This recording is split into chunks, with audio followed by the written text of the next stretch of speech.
China must use its special position to pressure Russia to end the war in Ukraine. That's what European Council President Michel said during a trip to Beijing on Thursday, as he urged President Xi Jinping to act now.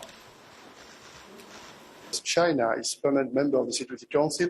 In my opinion, there is a special responsibility to use the influence of China in order to convince Russia to respect the international law and the Charter and to fulfill the international obligations. President Xi, for instance, made very clear that China is not providing weapons to Russia. President Xi made very clear that the nuclear threat is not acceptable and is not responsible. From Xi Jinping's side, he wants negotiations on a political solution to the conflict in Ukraine. Human rights were also on the table.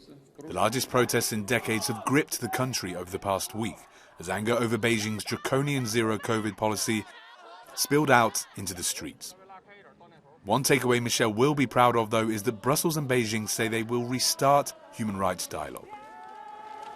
You know that for the EU, the right of assembly is an important fundamental right guaranteed by international instruments, legally binding instruments, and also by national constitutions.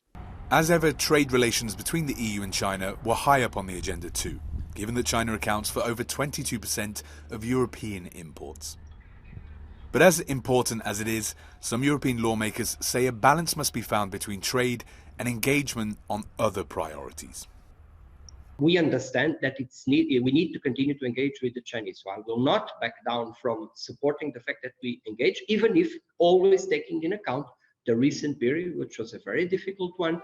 Xi Jinping also hopes to deepen cooperation with the EU and restart an investment deal that was delayed last year after Beijing sanctioned a group of European lawmakers. Chris for Pictures Euronews, Brussels.